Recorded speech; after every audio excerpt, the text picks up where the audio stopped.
Ponovno pozdravljeni. Z nami sta še vedno Lucija Šikovec-Ušaj in magister Bernard Brščič. Drage gledalke, cenjeni gledalci, slišali smo utemeljeno mnenje naših komentatorjev. Predlagam, da sedaj pogledamo, kaj o ravnanju predsednika vlade in opozorilih predsednika države menijo nekateri drugi pravniki. Je pa to dovoljenje časovno omejeno, prav tako tujcu ne daje nekaterih pravic, poudarjajo pravniki in opozarjajo na možnost uporabe diskrecijske klavzule iz Dublinske uredbe. Lahko vedno po 17. členu država prevzame pristojnost odločati o mednarodni zaščiti. In s tem posledično, vsaj glede na situacijo Ahmada, je, da bi s tem dobil status begunca v Republiki Sloveniji. In največ pravic bi seveda na ta način dobil preko tega statusa. Zaupanja in spoštovanja vreden človek kot oseba, vsakemu takemu bi morali dovoliti ostati v Sloveniji. In jaz sem prepričan, da je samo to in izključno samo to pravilno razumevanje demokracije. No, ste slišala, Lucija in Bernard, izključno pravilno razumevanje demokracije je, da bi vsakemu takemu človeku morali dovoliti, da ostane in biva v Sloveniji. Kaj pravite na to? Škandalozen napad na suverenost Republike Slovenije. Poglej, Sirija ima 19 milijonov prebivalcev. Po kakšni logiki ima 19 milijonov Sirijcev pravico si bivanje zagotoviti v Sloveniji? Pa mogoče niso vsi zaupanja vredni. Poglej, Slovenija v 3. členu ustave je nastala kot država državljank in državljanov na podlagi samoodločbe slovenskega naroda. Naša naloga ni skrb za tretjesvetne migrante, ampak skrb za blaginjo in zlasti varnost slovenskih državljanov. To je naša država, to ni država Sirijcev, to ni država Afganistancev, Alžircev, Maročanov, Severnoafričanov, to je Slovenija. Ja, se strinjam. Lucija, zakaj je Zagorc recimo govoril o Dublinski uredbi, če pa vemo, da je možno uporabiti samo v času, ko traja postopek odobritve azila. Ta postopek je bil pravnomočno zaključen, kot smo že povedali v oddaji, na vseh slovenskih sodiščih. On pa recimo tam sedi na tej okrogli mizi in razlaga, kako bi lahko uporabili to izjemo. Ker mu je to povedal Matevž Krivic pred tem, in to ponavlja za njem. Matevž Krivic ima do prava en svojski odnos. To poznamo, pravo si razlaga včasih na specifičen način. Pa recimo, da je on že, rečemo, v tistih letih, ko si ga tudi lahko. Ampak da pa za njim ponavljajo... Da pa za njim nek Zagorc ponavlja, ker to so besede Krivica, je pa žalostno, da pa Teršek kot on odloča, kdo je zaupanja vreden, kdo je dober. Mislim, še papež je rekel, kdo sem jaz, da bi sodil. Ampak očitno bo Teršek lahko tudi šel papeža zamenjati, pa bo lahko tudi sodil, kdo je zaupanja vreden. Ampak še več, on je tudi rekel, da vsak drugače misli je nedemokratičen v bistvu. Vem, on je tudi mene grdo napadel v Mladini, to sem zvedla šele zadnjič. Ja, viš, ko ne bereš Mladine. Ja, ne berem, pa zaradi njega tudi ne bom začela, ampak torej ne, da bi se pozanimal, kakšna laž je stala za tistim, Torej on sprejema sodbe mimo grede z levo roko in če je on predavatelj, seveda potem nas lahko upravičeno skrbi, kaj bo prišlo potem na trg, ko bo on odpredaval in ko bojo te ljudje naredili izpite, končali fakulteto, kjerkoli že predava. Ne vem, ampak to njegovo razumevanje prava je pa res domačijsko, tako kot neka gospodinja, ko se je nekdo zasmili in misli, da zdaj pa ta pa bogi rebaš, ima pa vse pravice. Ne, sej, da ne bo nesporazuma. Jaz pač gospoda Ahmada ne poznam, jaz želim njemu vse dobro, tudi njegovi družini, tudi nimam nič problemov s tem, če si on pač uredi status. Tisto, kar se meni zdi nenavadno, je ravno to, se pravi, da se cela država zdaj ukvarja s tem primerom po ne vem koliko časa. Verjetno ta postopek odobritve azila ni bil ravno kratko trajen, če je vmes odločili že Vrhovno sodišče in Ustavno sodišče in tako naprej. Se pravi, v tem času je verjetno vlada imela pisan cajt, bi rekli pri nas doma, da uporabi pač to Dublinsko uredbo, to izjemo in tako naprej. Tudi ne nazadnje zakon o tujcih, 51. člen je bil spremenjen poleti letos, se pravi, tudi že nekaj mesecev velja, bi tudi to lahko uporabili, če bi želeli med časom trajanja postopka. Fascinira pa me, to pa priznam, da dva pravnika, kot smo videli v prispevku, ne, mirno zdaj razlagata. Sodbo. Ja, in nič, se pravi, to ni noben problem, mi se vedno lahko odločimo drugače. Zasledil sem celo mnenje na spletu, da itak je to neko predmoderno gledanje na pravo, da veljajo sam sodbe sodišč, da izvršilna veja oblasti ima vedno možnost, da naredi izjemo. Bernard, zdaj jaz vem, da ti si zelo ogorčen nad tem ravnanjem, ampak vendarle te sprašujem, a to res pomeni dokončen, bi rekel, razpad vere v to, da je pravni sistem za vse enak, ker ne smemo pozabiti, predsednik vlade je celo rekel, uporabili bomo drugo zakonodajo. Kira je zdaj ta druga zakonodaja? Jaz mislim, da gre za razpad moralnega sistema, za razpad pravnega sistema.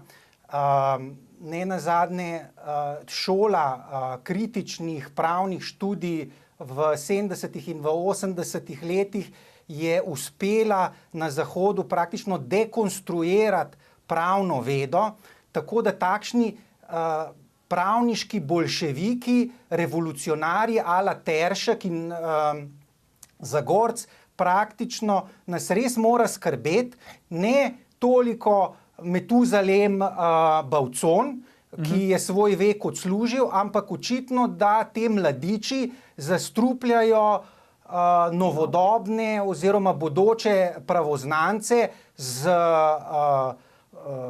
nekimi pravnimi, bom rekel, doktrinami oziroma pravno filozofijo, ki po mojem s pravom nima nobene zveze, ima pa veliko z, v narekovajih, naravnim pravom ala Milan Brglez. Lucija, si želela kaj dodati? Izvoli. Ja, ne, še to bi povedala, da sem zvedela, da so študenti včeraj bili pozvani na nekaterih fakultetah, da podpišejo peticijo, da mora, ne vem kako, Ahmad ostati v Sloveniji, torej le nekateri so si upali odkloniti podpis te peticije, ker jih je bilo strah. Mislim, dejansko smo v državi, kjer ni pravne varnosti, kjer se lahko počutimo vsi ogroženi in ne vemo, kdaj se bo vlada odločila, da je v interesu, da nas zapre. Mislim, lahko potem Miro Cerar isto reče, ja, da je v državnem interesu, da bo to hmal za nas tri.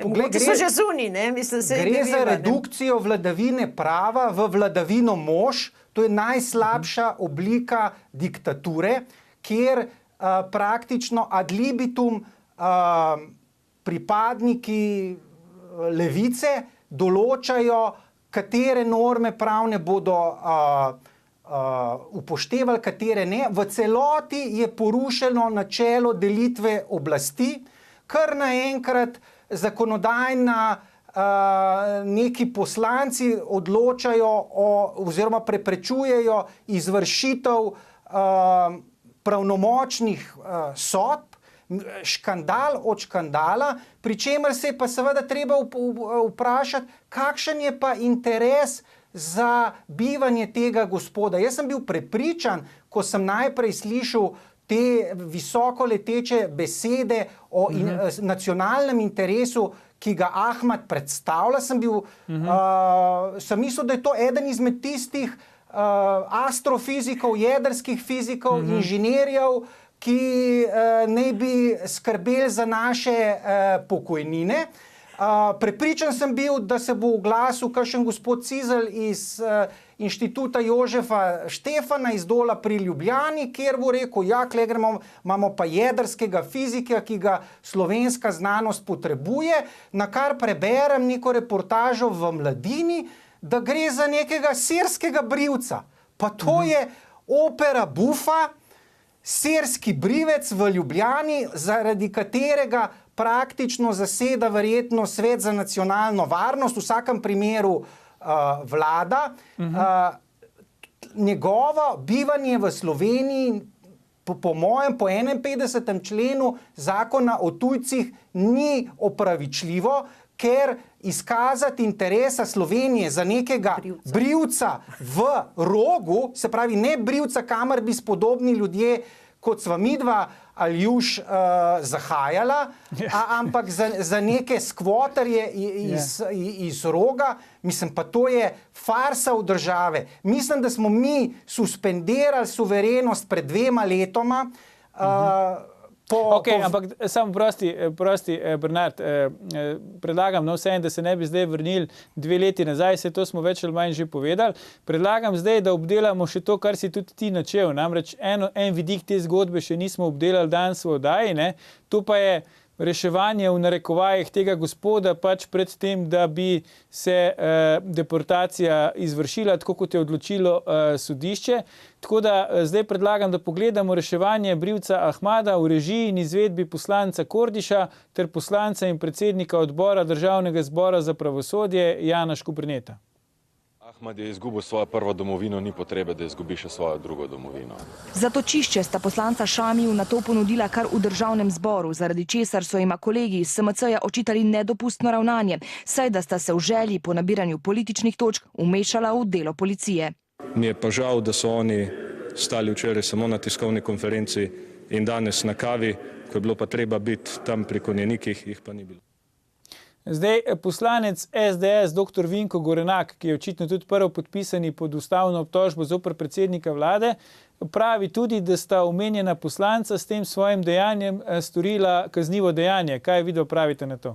Brez dvoma, pa mislim, da ga je tudi predsednik vlade storil. Gre za lahko prosim pojasniš gledalcem? Gre za zlorabo svojega položaja.